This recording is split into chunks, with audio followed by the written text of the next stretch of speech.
కన్యారాశి వారికి ఈ వారం సాధారణమైనటువంటి గ్రహస్థితి గోచరిస్తూ ఉన్నది.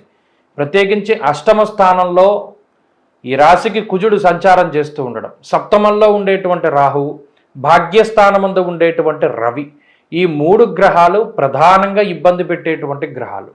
అయితే 9వ కేంద్రంలో ఉండేటువంటి 9వ కోణంలో సంచారం చేస్తూ ఉండేటువంటి గురుడు, దశమ కేంద్రంలో సంచరిస్తూ ఉండేటువంటి శుక్రుడు, షష్ఠ శనేశ్వరుడు, అలాగే చంద్రుడు, ఈ గ్రహాలన్నీ కూడా కొంత సానుకూలమైనటువంటి ఫలితాలను ఇస్తూ ఉన్నాయి. ప్రత్యేకించి కన్యారాశి వారికి ఏ విధమైనటువంటి సమస్యలు ఈ వారం వస్తాయి అంటే మాట పట్టింపులు, అలాగే ఆధిపత్య ధోరణికి సంబంధించినటువంటి విషయాల పట్ల మాత్రమే కొంత ఇబ్బందులు వస్తాయి. అష్టమంలో కుజుడు స్థాననాశ రుణచ్ఛేద అష్టమస్తే ధరాసుతే అంటూ ఉన్నది శాస్త్రం.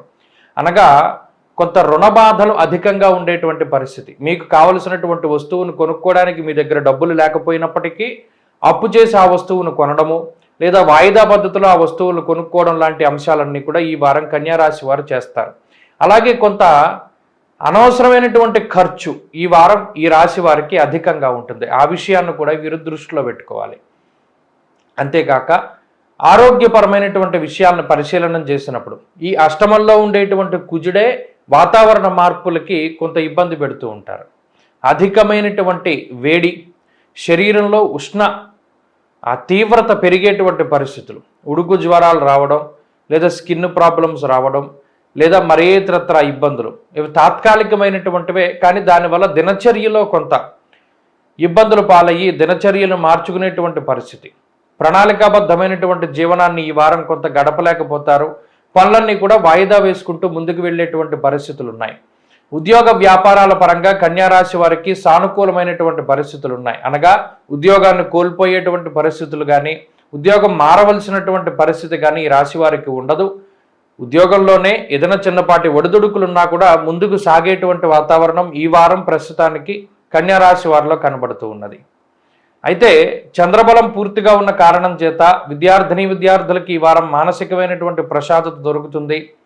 అలాగే ఈ రాశి వారికి ప్రత్యేకించి ఈ వారంలో ఆర్థిక లోటు అనేటువంటిది కనబడడం లేదు, కానీ ఖర్చులు మాత్రం కొంత ఎక్కువగా కనబడుతూ ఉన్నాయి. ఆ విషయం పట్ల కొంత జాగ్రత్తగా ఉండాలి. ఆరోగ్యం పట్ల శ్రద్ధ తీసుకోవాలి. అలాగే విద్యార్థులకి ఆరోగ్యం పట్ల శ్రద్ధ అవసరం. స్త్రీలకు ప్రత్యేకించి ఈ గ్రహస్థితి కుటుంబంలో ఉండేటువంటి కలహాలను తగ్గించేటువంటి విధంగా, సంబంధ బాంధవ్యాలను మెరుగుపరిచేటువంటి విధంగా సహకరిస్తూ ఉంటుంది. కన్యారాశి వారి వారం మరింత అనుకూలమైనటువంటి ఫలితాలను సాధించడానికై సుబ్రహ్మణ్య ఆరాధన చేస్తూ ఉండడం చెప్పదగినటువంటి సూచన. ముఖ్యంగా మంగళవారం నాడు కందిపప్పు దానం చెయ్యండి, మంచి ఫలితాలు సంప్రాప్తమవుతాయి. ఈ వారంలో కలిసి వచ్చేటువంటి రోజు శనివారంగా చెప్పవచ్చును. అదృష్ట సంఖ్య 8, అదృష్ట వర్ణము నీలము. తదుపరి తులారాశి.